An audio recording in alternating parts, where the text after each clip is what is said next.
Bom dia, senhoras e senhores. Sejam bem-vindos à videoconferência da Dexco para a discussão dos resultados referentes ao terceiro trimestre de 2024. Esta videoconferência está sendo gravada e a gravação poderá ser acessada no site da companhia, ri.dex.com. A apresentação também está disponível para download. Esta chamada também está disponível em inglês. Para acessar, você pode pressionar o ícone do globo no canto inferior direito da tela do Zoom e depois optar por entrar na sala em inglês. Depois disso, selecione silenciar áudio original. Informamos que todos os participantes estarão apenas assistindo a videoconferência durante a apresentação e, em seguida, iniciaremos a sessão de perguntas e respostas quando mais instruções serão fornecidas. Antes de prosseguir, aproveito para reforçar que as declarações prospectivas têm como base as crenças e suposições da administração da Dexco e as informações atuais disponíveis para a companhia.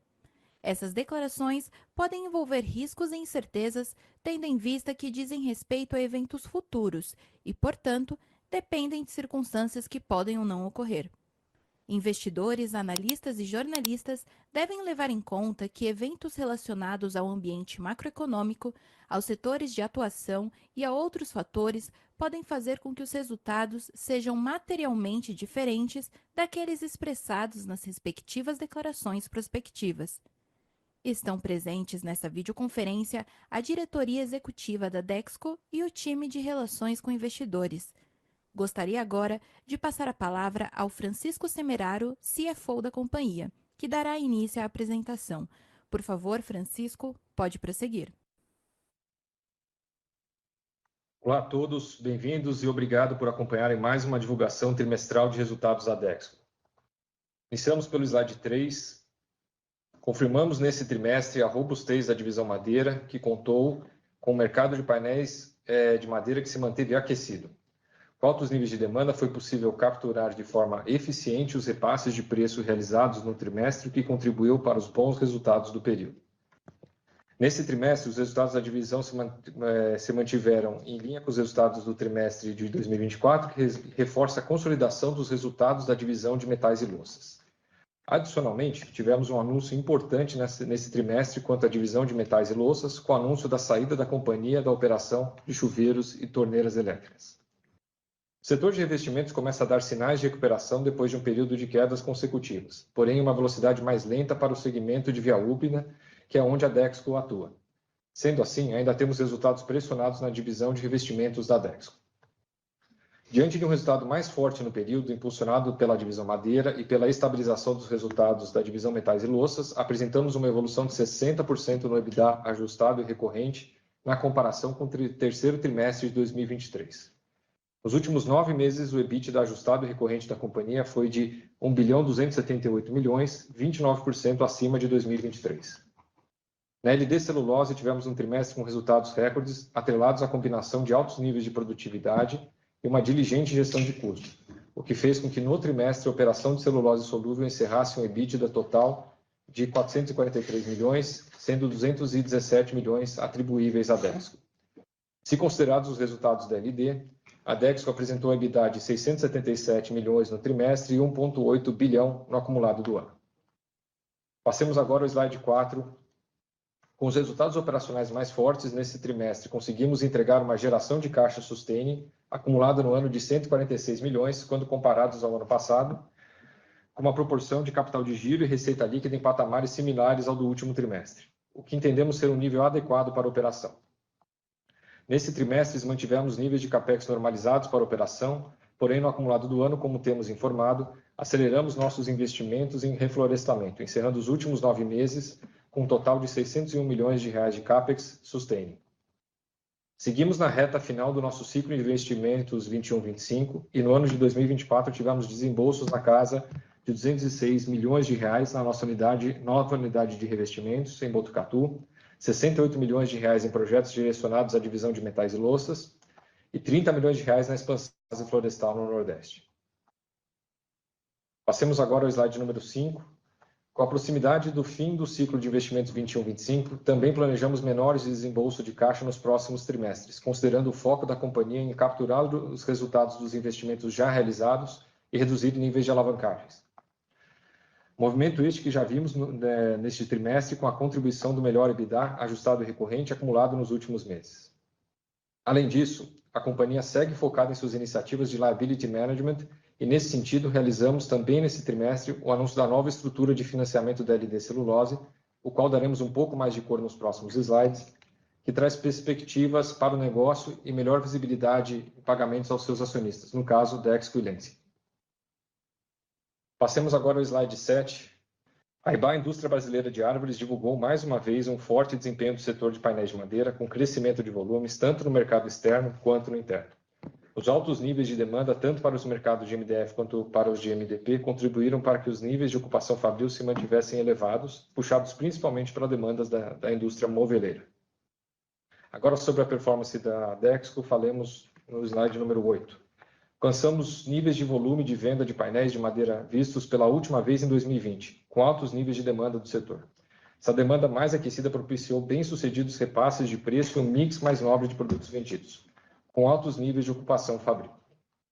Ao final desse trimestre, de forma a rentabilizar nossa base florestal, realizamos uma negociação pontual que impulsionou os resultados do trimestre. Dessa forma, a divisão encerrou o EBITDA no terceiro trimestre com R$ 407 milhões e margem de 28%, avanço de 42% versus o terceiro TRI de 23. No ano, a divisão Madeira acumulou um EBITDA ajustado recorrente de 1,2 bilhão e margens de 29%. Falando agora sobre celulose solúvel, a LD Celulose apresentou um ritmo de produção acelerado com uma performance operacional entregando mais um resultado recorde, considerando o período desde o ramp-up da operação. Além disso, com programas de eficiência bastante sólidos, a LD manteve bons níveis de utilização de insumos, principalmente químicos e madeira, o que contribuiu positivamente com a gestão de custos. Ao final do trimestre, o EBITDA ajustado e recorrente da LD Celulose foi de 443 milhões, com margens de 61%, confirmando o potencial que a operação de celulose solúvel possui, principalmente se considerarmos suas vantagens competitivas e estruturais. Agora, falando sobre a estrutura nova de financiamento da LD Celulose no slide 10, conforme mencionado no início da nossa apresentação, anunciamos neste trimestre uma nova estrutura de financiamento, partindo da estrutura original anunciada em junho de 2020, quando contratamos o financiamento para a construção da fábrica de celulose solúvel. Com um bom progresso das operações da LD desde seu início, os sócios buscaram uma estrutura de financiamento que maximizasse a eficiência da estrutura de capital da LD, substituindo o modelo de Project Finance inicialmente contratado por um modelo de Corporate Finance, alinhados a obrigações financeiras e modelo do negócio, extinguindo as garantias dos sócios. A operação no valor total de $1 bilhão é composta por um bonde no valor total de $650 milhões e um empréstimo bancário no valor total de $350 milhões, que foi a mercado no final do mês de setembro e foi muito bem recebido, com uma grande quantidade de casas interessadas, confirmando os bons prognósticos da operação. Trouxemos aqui algumas das principais vantagens que sustentaram essa operação, como a extensão do prazo do médio de vencimento, e, por fim, para a Dexco, o importante desdobramento dessa operação é o início de um fluxo de pagamentos de dividendos aos sócios, agora previsto para o ano de 2026. Passemos agora ao slide número 12 para falar sobre o mercado de acabamentos.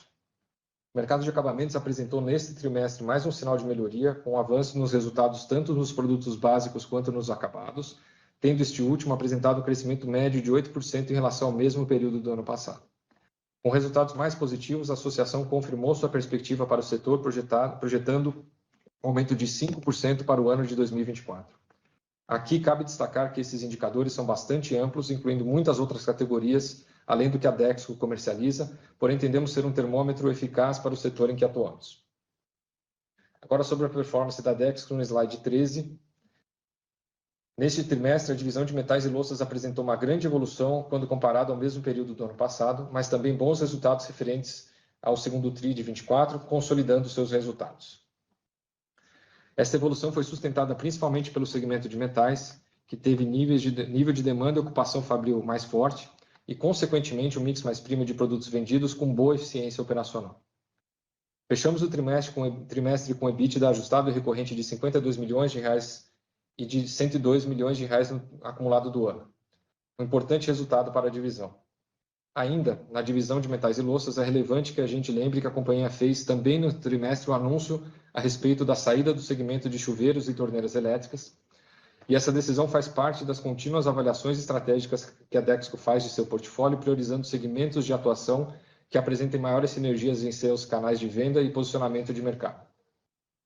Com relação a resultados, é importante destacar que, usualmente, o segundo trimestre do ano era o que detinha os melhores resultados de volume para segmentos de chuveiros e torneiras elétricas, considerando a sazonalidade do negócio, sendo, então, com efeito positivo na divisão. Porém, o negócio de chuveiros e torneiras elétricas representava menos de 10% da receita líquida da divisão, confirmando que, mesmo contribuindo com bons níveis de volume, os produtos que detinham menor valor agregado acabavam por contribuir de forma pouco significativa nos resultados gerais. Passemos agora ao slide sobre mercado de revestimentos, que apresentou uma estabilização nesse trimestre, porém com o segmento de via úmida ainda bastante pressionado. Além disso, os níveis de estocagem do setor que estão em movimento de alta acabam por pressionar os níveis de capacidade instalada, que seguem patamares subótimos e uma perspectiva de retomada do setor. Sobre nossa performance agora no slide 15, tivemos uma melhora significativa nos níveis de volume nesse trimestre, justificados pelas ações comerciais e de preço que buscam market share em um mercado mais apertado. A melhora nos volumes refletiu nos níveis de ocupação de fábrica e, por conseguinte, com uma melhora de diluição de custos fixos da divisão. O ambiente de mercado que segue competitivo e uma postura ativa em relação à composição de preço e mix dos produtos por parte da companhia acabaram por impactar o EBITDA ajustado recorrente da divisão, que encerrou o trimestre próximo de zero. No ano, o resultado do EBITDA ajustado recorrente é de 10,5 milhões. Passamos agora ao slide número 17 para falar sobre as perspectivas. Estamos nos aproximando ao final do ano de 2024 e apresentamos aqui algumas de nossas perspectivas para os próximos períodos. Na divisão madeira, temos um cenário que se desenha positivo para o mercado de painéis de madeira e com menor disponibilidade para negócios florestais da Dexco por consequência. Entendemos que a demanda por painéis de madeira está em níveis saudáveis e que temos conseguido executar ações assegurando a rentabilidade de nossas operações. Nesse sentido, reforçamos que a realização de negócios florestais é a opcionalidade que a companhia tem de rentabilizar seus ativos diante de níveis de ocupações de fábrica que estejam operando em capacidade considerada suficiente, sem que isso impacte as operações da companhia e sua autossuficiência. Outro ponto importante é que a Dexco costuma realizar ao final do ano férias coletivas a seus funcionários e, com isso, existem paradas programadas de manutenção. Para a divisão de acabamentos, olhando de forma macroeconômica, tivemos no terceiro trimestre e ontem também um aumento da taxa de juros e regras de financiamento que podem impactar os resultados. E quanto a isso, nos mantemos bastante atentos. Como mencionado durante a apresentação, estamos nos aproximando do fim do ciclo de investimentos anunciado em 2021 e com isso já prevemos o início das operações da nossa nova fábrica de revestimentos cerâmicos em Botucatu, São Paulo. Esse projeto, que corresponde à maior parcela do pacote de investimentos previstos, está em fase de testes e terá seu ramp-up acontecendo durante todo o primeiro semestre de 2025. Por fim, é importante destacar que a Dexco segue focada em otimizar suas operações e os projetos que foram definidos em 2021 dentro do ciclo de investimentos, de forma que a companhia tenha o horizonte de rentabilizar esses investimentos e, consequentemente, reduzir a alavancagem. Próximo slide, gostaríamos de aproveitar esta reunião também para tratar de um tema muito relevante para a governança corporativa da companhia, que é o recente anúncio da sucessão do diretor-presidente da Dexco. Antônio Joaquim, depois de 12 anos à frente da companhia, atingirá seu limite de idade para um diretor estatutário e, diante deste fato, o Conselho de Administração conduziu ao longo do último ano um processo bastante estruturado para eleger aquele que ocupará este posto a partir da Assembleia Geral Ordinária de 2025. O anúncio foi realizado no último dia 23 de outubro, quando Raul Guaranha, atual vice-presidente de metais, louças e revestimentos, foi escolhido para a posição.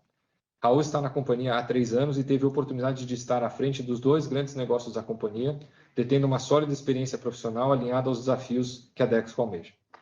Antônio e Raul irão, até abril de 2025, trabalhar conjuntamente em um processo de transição, coliderando as principais frentes de trabalho de forma que os projetos em andamento sejam mantidos e os resultados esperados atingidos.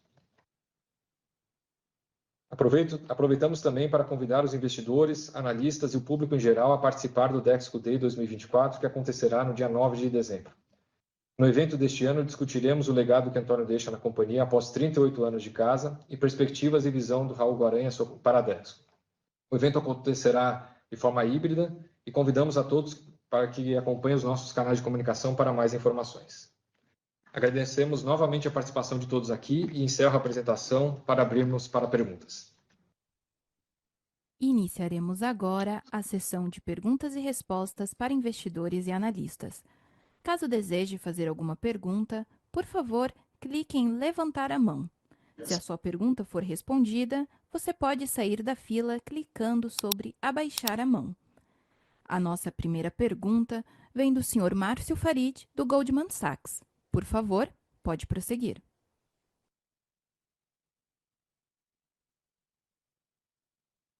Pessoal, bom dia. Estão me ouvindo bem?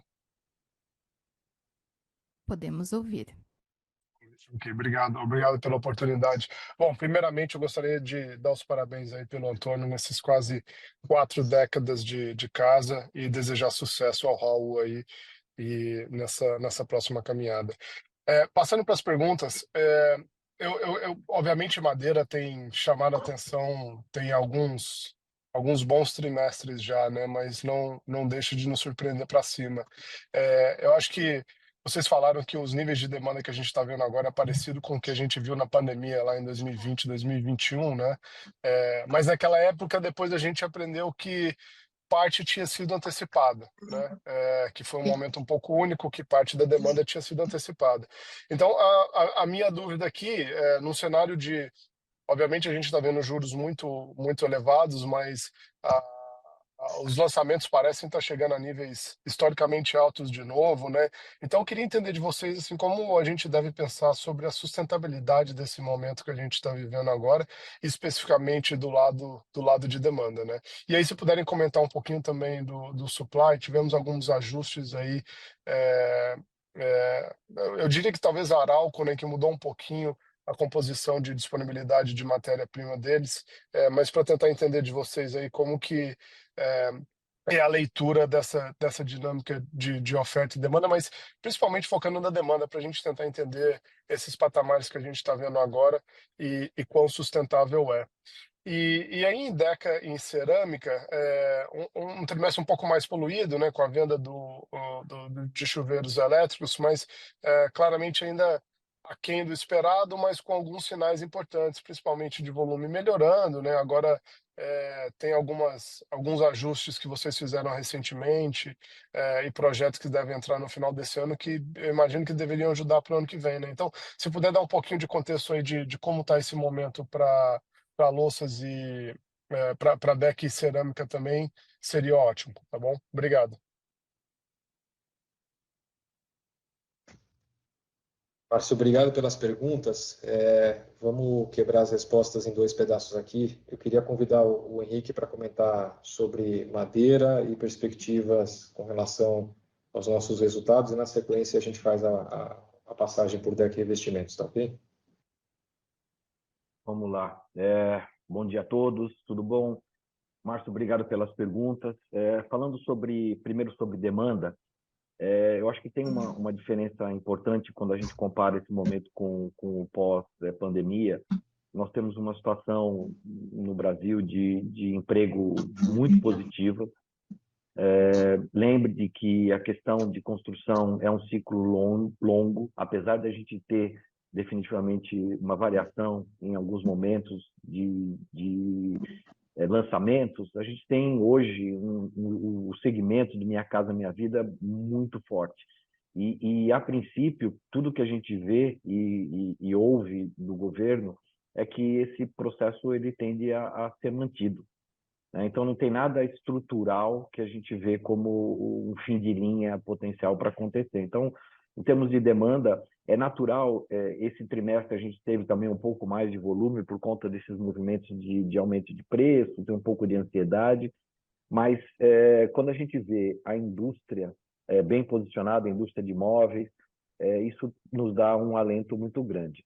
Outro ponto relevante é que a gente nota também alguns parceiros do varejo de indústria de imóveis, né? Casa Bahia, Magazine Luiza, grandes players desse segmento, focando bastante em retornar às origens. O que eu quero dizer com isso? Focar na essência do seu negócio, focar na venda de imóveis. Não que eles sejam responsáveis pelo mercado como um todo, mas acabam incentivando o mercado. Os nossos clientes também, a indústria moveleira, tem feito um trabalho impressionante de venda direta ao consumidor, via internet, via e-commerce, enfim. A gente vê realmente um momento bastante positivo. Então, é óbvio que a gente depende da questão de infraestrutura, do cenário macroeconômico, mas o consumo parece que vem sólido e a gente está positivo para o final do ano e não tem nada, pelo menos a gente não consegue ver nada desastroso aí pela frente. Com relação ao balanceamento de oferta e que você comentou sobre um dos nossos concorrentes, a gente normalmente não faz comentários sobre concorrência, não tem nada muito diferente do segundo trimestre, já existia o mesmo princípio, as operações que foram feitas ali na região sul do Brasil, elas acabaram se consolidando só em abril, maio desse ano, mas já tinham sido anunciadas e o que a gente notou em relação à oferta é um movimento um pouco mais racional do mercado em relação a ter que fazer, infelizmente, ou felizmente no nosso caso, alguns ajustes de preço em função de um custo inevitável, que é o custo da madeira, né? A gente vê isso acontecendo não pelo nosso negócio de painéis, absolutamente, mas sim pelo cenário no Brasil, os grandes investimentos em celulose e esse momento que deve se estender por algum tempo na demanda por florestas e por madeira. Então, nada muito diferente no terceiro trimestre, e sim a continuidade da operação aí dos nossos concorrentes, no nosso modo de ver, de uma forma mais racional, inclusive fazendo ajustes também pelo que a gente conseguiu capturar de informações do mercado.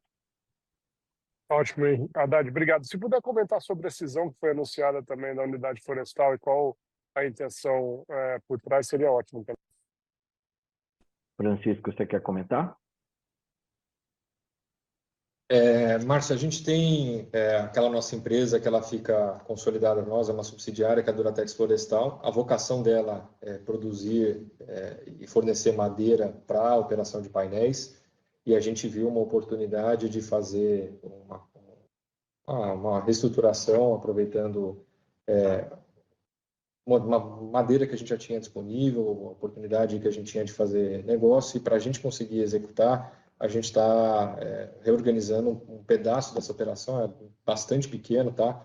E subindo um pedaço para a Dexco S.A. Então, é um movimento puramente societário, já dado que a operação de Duratex Florestal, a empresa Duratex Florestal, ela é uma fornecedora in-house para painéis. Então, a gente viu uma oportunidade bastante pontual, e como a gente disse, é um movimento entre os subsidiários, não muda nada de participação dentro do grupo, etc. Então, existe uma formalidade, obviamente, por envolver a Dexco S.A. diretamente, e para isso que a gente fez essa reorganização, de novo, pontual, pequena, para aproveitar oportunidades que podem surgir.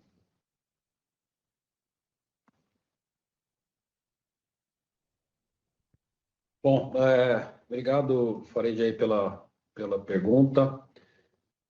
Vou começar um pouquinho pela divisão DECA, né, metais e louças, e também vou começar fazendo uma breve retrospectiva, né, das ações que a gente tomou, né, e o que a gente espera tomar lá para frente, né? Começando com o desinvestimento da área de chuveiros, eu acho que está bem claro, não tem muito mais a comentar, né? A gente vinha falando que era uma área que tinha pouco match estratégico com o nosso portfólio, então executamos aí esse desinvestimento, estamos aí aguardando os trâmites finais para passar a operação, né, para o comprador. Isso alivia, né, o nosso nível de atenção em cima de um ativo que tinha canais de vendas diferentes, clientes diferentes, né, características diferentes, então, e um tamanho também limitado e com perfil super sazonal, né? Então, o segundo trimestre é o único trimestre efetivamente muito forte de chuveiro elétrico em preparação para o inverno. Então, ao tirar isso, a gente dá aí um sinal de foco naquilo que a gente faz bem, né, que são os produtos de metais e louças nessa divisão da Deca. Aqui a gente começou há 1 ano e meio atrás, acertando o nosso set competitivo, né, a nossa precificação, trazendo os nossos produtos para um nível de competição correto com o mercado, com prêmio de preço, sim, que a marca Deca carrega, né, e com isso a gente viu, de fato, né, uma recuperação de volume importante a partir aí do início do segundo trimestre desse ano, o que vem acontecendo, né? Isso caminha junto também com um trabalho muito importante de ajuste do supply chain de metais, né? Estamos olhando tudo que é make or buy, né?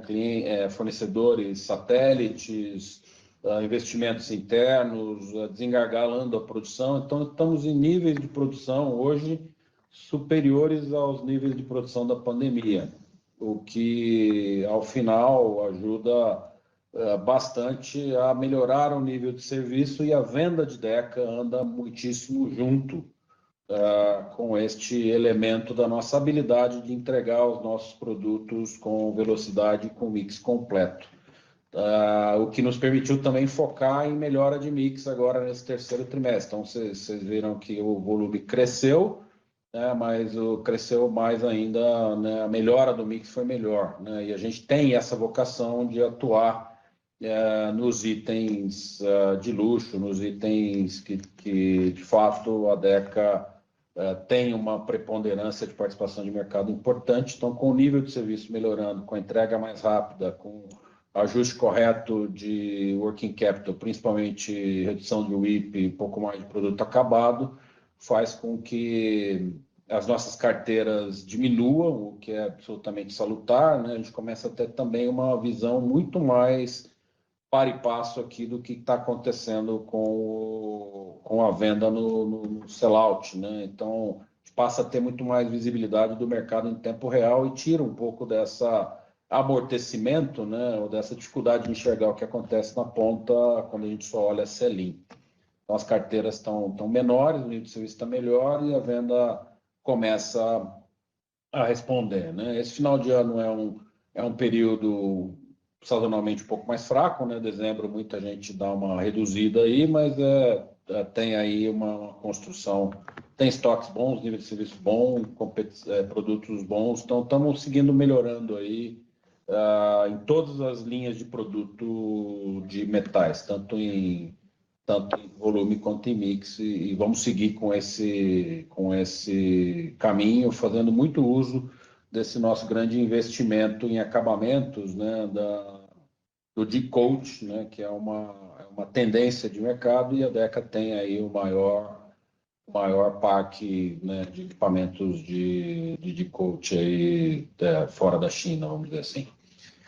Então, acho que metais estamos no caminho, acho que ainda tem oportunidades de crescer em segmentos, à medida em que a gente vai fazendo novos lançamentos, trazendo novos produtos, então vamos seguindo por aí. Também um investimento forte em recuperação de presença em ponto de venda, isso vale para todas as divisões, não é diferente em metais, então a presença no ponto de venda, a correta exposição ajuda muito na venda. Então, metais tem um caminho muito pavimentado daqui para frente.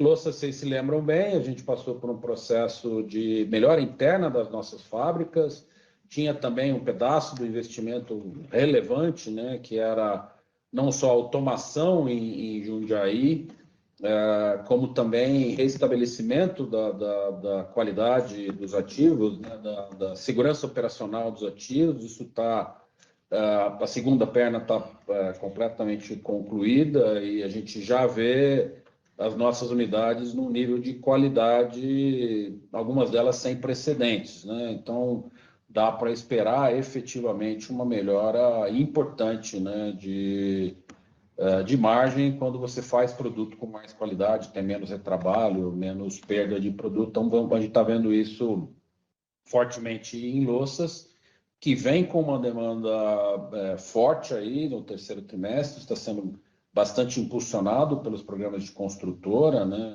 Os nossos itens mais populares, super competitivos, estão com carteira longa, né? Então a gente também vai ganhar volume quando melhora a capacidade de produção.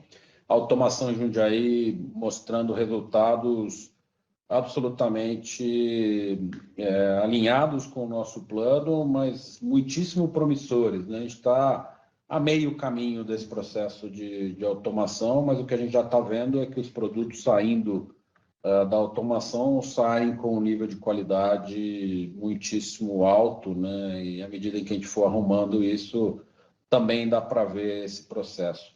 Louças foi o item que a gente ajustou o set competitivo mais tarde, mais no final do ano passado, e com isso a demanda veio e de fato a gente está ocupando muito espaço. Então, divisão Deca com um caminho bastante pavimentado, evidentemente ainda longe do que se pode fazer, né? Tanto pelo mercado em si, quanto pelo que nós próprios podemos observar aí de oportunidades, né? Via os nossos trabalhos de inteligência competitiva, né? De análise de dados. Então, a gente consegue, de fato, olhar regionalmente por produto, por família, muitas oportunidades. Então, estamos aí achando um bom caminho para a divisão Deca de louças e metais. A divisão de revestimento cerâmico é a divisão onde a gente está vendo um processo de recuperação mais longo do que o que a gente esperava, né? Acho que aqui, ao contrário do que o que a gente falou, né, em Deca, o principal movimento é o movimento de go-to-market mesmo. É o movimento de recuperar espaço nos principais pontos de venda.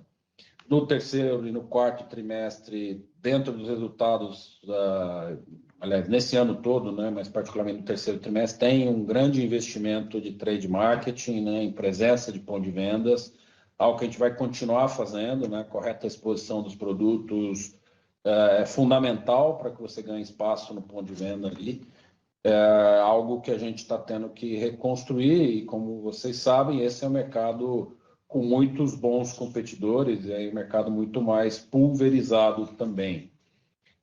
O que teve de novidade é que, de fato, o Via Úmida não está acompanhando a recuperação que a gente vê no segmento como um todo. Então, vocês devem se recordar, uns 3 trimestres a gente começa a mostrar Via Seca e Via Úmida separado e dá para ver que o Via Úmida sofre um pouco mais nesse momento.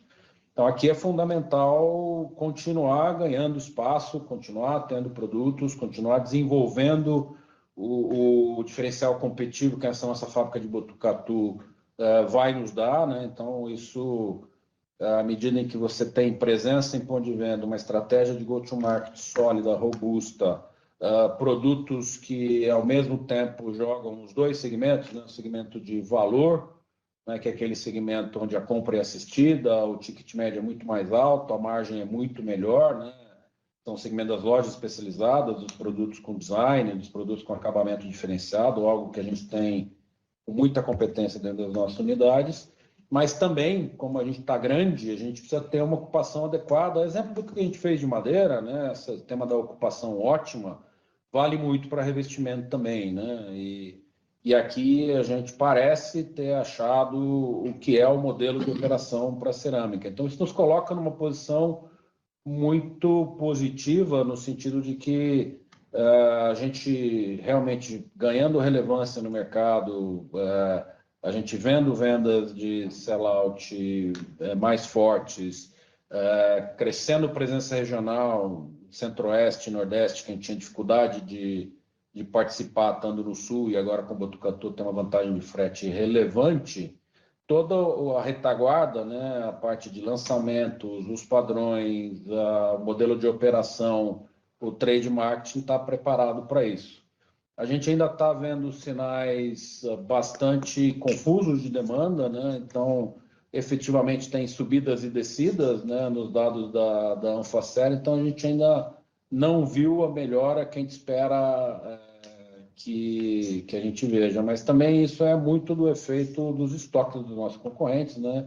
Você vê que o setor trabalha em produção ainda abaixo da ocupação, ótimo, mas acima do que está acontecendo no mercado. Então, ainda tem construção de estoque, tem efeito de ações de caixa de final de ano de muitos dos competidores fazendo vendas. Então, aqui, isso confunde, né, de uma certa forma, o cenário.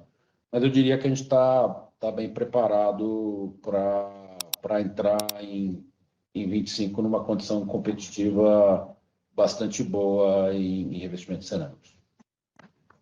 Ótimo, Raul. Haddad, Francisco, muito obrigado pelos detalhes. Nossa próxima Obrigado, pergunta. Márcio. Nossa próxima pergunta vem do senhor Rafael Barcelos, do Bradesco BBI. Por favor, pode prosseguir. Bom dia a todos, parabéns aí pelos resultados. Primeiramente, dar aí os parabéns aí para a empresa pelo processo de sucessão. Raul, parabéns aí, boa sorte na nova posição. E Antônio, eu sei que a mudança de fato só acontece em abril, né? E provavelmente a gente ainda vai ter Investor Day, resultado de quarto trimestre, mas eu já queria aqui agradecer aí por todas as interações aí nos últimos anos aí, dar também parabéns pela transição. Indo aqui pelas perguntas, vou fazer duas aqui bem diretas aqui para a gente focar aqui nos pontos delas principais. Primeiro, sobre a cisão, né, o fato relevante que vocês anunciaram aí ontem à noite, sobre a cisão aí dos ativos florestais. Então, eu entendo, né, que é um tema que ainda vai ser discutido, né, em Assembleia no fim do mês, mas se vocês pudessem aqui dar mais detalhes, né. Primeiro, a minha interpretação é que, né, a empresa provavelmente tem a intenção de vender um stake minoritário de parte desses ativos, né, de modo a ganhar flexibilidade e acelerar a desalavancagem, né. Então, entender aí um pouco do racional, se é esse, e além disso, obviamente, a magnitude, né? Se puder falar aqui quantos hectares, enfim, a magnitude desse negócio, para a gente entender o potencial aqui que tem de acelerar o processo de desalavancagem da empresa. E a segunda, na divisão de madeira, né, a gente tem visto, ou a gente viu, né, algumas iniciativas de preço interessantes no mercado, né, o preço realizado de vocês, inclusive, veio até um pouco mais forte aí do que a gente esperava, então talvez pegar um pouco mais de granularidade aqui, né, o quanto de fato foi aumento, quanto foi mix, e sobretudo o que fica aqui de carryover para o quarto trimestre. Né? E até pegar um pouco aqui desse sentimento de vocês, se as iniciativas de aumento de preço, né, já se esgotaram ou se vocês ainda estão vendo alguma oportunidade no curto prazo. Tá? Obrigado. Rafael, obrigado pelas perguntas. Começando da tua primeira, só para dar um pouco mais de informação com relação à pergunta, inclusive, que o próprio Márcio já tinha feito antes. Como a gente fala, a gente costuma aproveitar todas as oportunidades que a gente tem para fazer o melhor uso de recursos e também buscar a melhor estrutura para a companhia, né? No caso específico da cisão, como eu comentei, é uma movimentação societária que a gente sempre opta por fazer sempre de processos mais transparentes e respeitando toda a governança da empresa, por óbvio, né? E a gente está falando de uma ordem de grandeza bastante restrita, tá? A gente está falando de cerca de 6, 7% do nosso ativo biológico, então uma quantidade pequena nesse momento e sem nenhuma intenção de fazer algo de ordem diferente para frente. É uma oportunidade que a gente está enxergando de fazer essa movimentação, especificamente para endereçar esse ponto, digamos, societário, e que ainda cabe todo o processo de discussão em assembleia e, obviamente, os desdobramentos que isso pode ter mais para frente, tá? Mas, de forma nenhuma, como a gente tem comentado, a gente fala de negócios que colocam em risco tanto o balanço das operações quanto o suprimento e autossuficiência da madeira para a Dexco, tá? Então, só para dar um pouquinho mais de cor na resposta inicial, e espero que enderece a tua pergunta. E eu queria passar agora ao Rick para complementar sobre a sua segunda pergunta, falando do ambiente de madeira e competitividade de preços. Tudo bom, Rafael? Obrigado aí pela pergunta. Você deve lembrar aí das nossas conversas sobre política comercial e os movimentos de preço. Já faz algum tempo que a gente não tem optado por fazer aumentos de A a Z, né? Aquele aumento igual para todos os produtos, para todos os segmentos. Então, assim, é difícil de precisar, né? O preço médio é o que reflete esse efeito, mas, de qualquer forma, a gente teve, sim, algumas linhas de produto com aumentos de 2 dígitos nos últimos 4 meses. Grande parte desse aumento já foi implementado, então, existe alguma coisa para o quarto trimestre que vem como carry-over, mas não é nada extremamente significativo, tá? A gente continua atento, mas nota que realmente existe um limite, né? A gente tem notado que existe limite para esses movimentos de preço, o que não quer dizer que para o início do ano, para meados do ano que vem, a gente não tem a necessidade de fazer mais algum ajuste em função da escalada do custo, principalmente da questão de madeira, que a gente vem comentando e parece ser uma realidade no mercado. Não podemos esquecer nunca de que existe, sim, do outro lado, um consumidor com limitação de bolso para poder fazer efetivamente a compra dos nossos produtos. Então, existe um balanceamento. O que eu comentei e parece ser um movimento mais sólido, mais consistente, é de fato que parece que não é só a Dexco que tem essa questão de custo e o movimento de reposicionamento parece ser um pouco mais racional, como eu comentei no passado, em relação aos nossos concorrentes, o que mostra uma lógica confirmada de que existe, de fato, uma pressão de custo. A gente vê uma estabilidade, naturalmente esse final de ano é a sazonalidade boa, né? O mês de outubro, novembro, todo mundo aguardando aí no Black Friday para ver como é que vai se posicionar e ver o restock aí do varejo da indústria. Obrigado. Obrigado a todos. Nossa próxima pergunta vem do senhor Ricardo Monegaglia, do Safra. Por favor, pode prosseguir. Bom dia a todos. Obrigado pela oportunidade. Faço das palavras dos meus colegas as minhas. Parabéns, Antônio e Raul, e sucesso, né, nessa nova fase e na transição. Tenho duas perguntas, né? Primeiro, em LD Celulose, né? Queria parabenizar pela nova estrutura de financiamento e em paralelo à performance operacional, tanto em volume quanto rentabilidade, né? Então, eu queria aprofundar um pouco no fluxo de dividendos daqui para frente, né? O que a gente pode esperar, né? Tanto em termos de concentração, né? A ideia é concentrar a distribuição em um pagamento por ano. De repente, quando que pode vir esse primeiro pagamento? Se em um primeiro momento a gente pode esperar a distribuição do dividendo mínimo, ou se vocês estudam alguns cenários que a distribuição poderia ser acima do nível mínimo regulatório. Essa é a minha primeira pergunta, né? A segunda é sobre portfólio, né? Portfólio e segmentos, né? Acho que é interessante a saída do business de chuveiros, parece ser uma decisão acertada e alinhada com o core da empresa, né? Então, eu queria ouvir aqui de vocês se vocês ainda enxergam outras oportunidades de reestruturação de portfólio e otimização do ROIC, e aí se vocês puderem discutir um pouco, né? Quais são, onde de repente vocês enxergam mais oportunidades para reestruturação de ativos. Obrigado pela oportunidade de novo.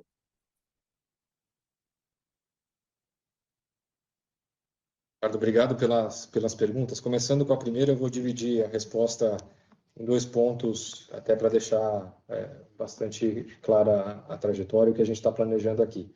No caso específico da LD, que é o que tem de relevante aqui de mudança da política e da estratégia que a gente vinha adotando até então, quando a gente falava de uma estrutura que previa o Project Finance, ela, como vocês devem imaginar, ela tem uma série de amarras, uma série de restrições por conta do risco que todos desses investidores e os bancos, etc., correram desde que o projeto ele foi colocado em discussão até ele começar a operacionalizar, né? Então, tem uma série de restrições que foram colocadas. Dito isso, a gente enxergou essa oportunidade de fazer essa transição, liberar um pouco mais a corda para a LD correr solta, gerar resultados. Ela já vinha gerando caixa desde o primeiro momento, que estava sendo bastante consumido pelas próprias demandas de crescimento de volumes no primeiro momento e depois a amortização desse fluxo de empréstimos iniciais. Então, já fazia parte de tudo isso, tá? Com a estratégia nova, a gente passa a ter previsibilidade de recebimento de dividendos e é uma estratégia que ela começa de forma bastante gradativa, tá? A gente imagina o primeiro pagamento lá para 2026, num valor bastante pequeno para os dois sócios, 26, 27, acelerando levemente com o tempo, tá? Mas é importante dizer que nessa estrutura nova a gente está criando condições para que, se ela realmente performar e continuar performando acima do esperado, existem perspectivas possíveis para o negócio de LD, tanto da frente de receita vindo de desenvolvimento de mercado e preços, né? E na frente de custos, que é a otimização de uma base que já está rodando muito bem, que ela consiga acelerar isso e aumentar fluxos a partir do momento que ela tiver também mais desalavancada, tá?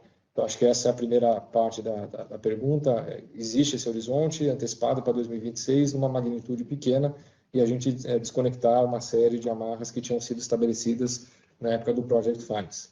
Quando a gente avalia a perspectiva agora, nós como sócios, a gente tem alguns tipos de questionamento. Eu queria aproveitar também para refletir aqui que a nossa estratégia continua sólida e consistente, no sentido de continuar crescendo os negócios, obter o retorno dos nossos investimentos já feitos.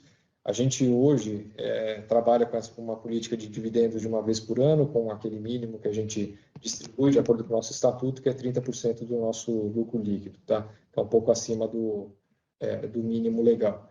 E a gente não vê horizonte hoje de mudar essa perspectiva. Os nossos acionistas entendem o momento, entendem a necessidade agora da gente fazer esse processo de desalavancagem com os instrumentos que a gente tem e garantir que as operações tragam o retorno que elas precisam trazer.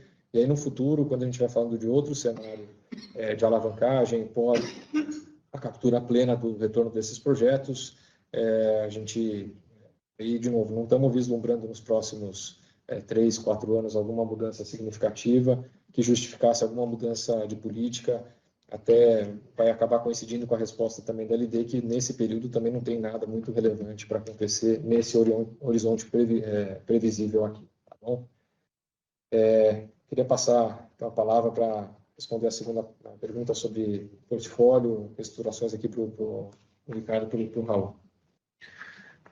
Oi. Bom, Ricardo, eu acho que isso está sempre no nosso radar, né? Eu acho que a gente, para um lado ou para outro, né? A marca Deca é uma marca que tem, né, um espaço grande, né, nos ambientes da casa, então a gente está sempre olhando a oportunidade de esticar esse envelope, né, da marca Deca dentro dos ambientes. Então, muito disso feito organicamente, né, trazer novos produtos, novos segmentos de atuação, né, uma possibilidade da gente testar, né, os limites dessa marca que sempre responde bastante bem. Então, estamos sempre atentos a esse tipo de coisa, seja de forma orgânica ou inorgânica, muito mais desenvolvendo produtos, né, do que especificamente por aquisição, mas sim, estamos atentos, estamos vendo, vocês já vão ver aí nos próximos lançamentos do ano que vem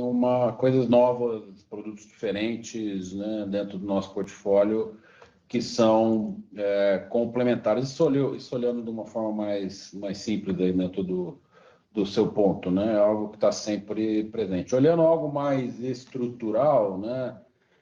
A gente se encaminha para estar com uma base muito boa de ativos, né? Vocês acompanharam, a gente efetivamente saiu lá da nossa planta de queimados, que tinha problemas estruturais, né? Isso refletiu bastante positivamente no resultado de louças já em 24, né? A gente sabe muito bem hoje o quanto que a gente pode rapidamente responder à demanda num caso de uma aceleração, né? Então aí a gente continua tendo os equipamentos lá de queimados que a gente pode transferir para outras unidades e acelerar, né, esse modelo de atendimento à demanda, né? Então esse nosso também a gente vem trabalhando muito ativamente num plano diretor das nossas operações aqui. Então, muitas coisas mapeadas. Daqui para frente, qualquer ajuste que a gente venha a fazer tem a ver com, efetivamente, a nossa capacidade de utilizar melhor os nossos ativos aqui. Não temos nada decidido nesse processo, mas, efetivamente, são ciclos de conversas e de análises nesse sentido que acontecem com alguma frequência. E, de fato, estamos atentos a oportunidades que venham a surgir e que tenham, efetivamente, um alinhamento, né, um nível de aderência a esse nosso portfólio atual. Mas o que eu posso dizer com total tranquilidade aqui é que tem muito para tirar do que o que a gente tem de ativo disponível, operando ou não operando, né? Lembrar também que a gente tem uma fábrica de revestimentos que está temporariamente paralisada lá no sul e a qualquer momento a gente pode religar ou ainda combinar essa operação e outras operações que a gente tem. Então, você vai ver aqui um movimento muito, muito consistente de responsabilidade de alocação de capital. O Francisco falou no começo, né, que a gente se aproxima do término, né, desse grande ciclo de investimentos, mas o que a gente está sempre muito atento são aqueles investimentos claramente positivos e que podem acelerar muito a captura de mercado, de sinergia e de eficiência. Eu acho que aqui a Madeira foi um exemplo espetacular disso, né? No início, pouco antes da pandemia, no decorrer da pandemia, onde com investimentos que corresponderam a menos de 10% do custo de uma fábrica nova, a gente ganhou uma linha nova em capacidade de produção. Então, esse tipo de ação está sempre presente aí nas nossas conversas, discussões estratégicas. Super claro, Francisco e Raul. Obrigado, viu? A sessão de perguntas e respostas está encerrada.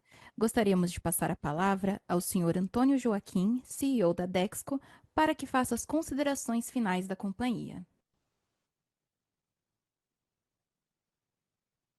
Pessoal, obrigado pela presença de vocês, obrigado aí pelas interações, um momento especial para a companhia mesmo. Nós ainda vamos ter oportunidade de falar mais sobre os novos planos, sobre os processos de tudo isso envolvido na sucessão mais à frente, como foi mencionado, né? Então, nós estamos aqui satisfeitos de estar vivendo esse momento. O resto do ano aí encaminha sem grandes surpresas. Chama a atenção com um ponto que a gente mencionou, mas foi pouco abordado aí na questão de perguntas. Me preocupa particularmente um pouco o cenário mais macro, com a elevação de taxa de juros, né? Que efeito que isso vai ter, a gente vai ter que acompanhar muito bem, porque isso torna um pouco mais turvo o cenário, né? Porque certamente com taxas de juros nesse patamar, sem dúvida nenhuma, em algum momento vai haver uma inibição de novos investimentos e pode haver uma retração, inclusive, no mercado consumidor, que é tão dependente de crédito nesse nosso setor. Então, é um tema de esperar. Pode ser que tenhamos, no fim, aquilo, né? Você atira um juro alto para tentar reduzir a ameaça de inflação, mas ele tem consequências então, isso daí é uma coisa que nós vamos ter que acompanhar de perto. Vamos estar bastante focados aqui também, ainda nesses próximos meses, de adequação de portfólio. Estamos adequando custos, adequando as despesas, lembrando sempre focado que a nossa meta realmente agora é tentar capturar o máximo dos investimentos já feitos e tentar desalavancar, porque isso é uma coisa muito importante, né? Então, reforço muito aquilo que a gente deve esperar para os próximos anos, um período de busca de desalavancagem e de maior rentabilidade nas operações, tanto na via de custos e ocupações mais adequadas, quanto no top line, que é muito importante recuperar mercado. A gente vê principalmente em investimentos cerâmicos que continua sofrendo e a gente espera melhorar mais à frente, tá ok? Então, obrigado a vocês, desejo um bom dia a todos e agradeço mais uma vez a presença aqui. A videoconferência da Dexco está encerrada. Agradecemos a participação de todos e tenham um bom dia.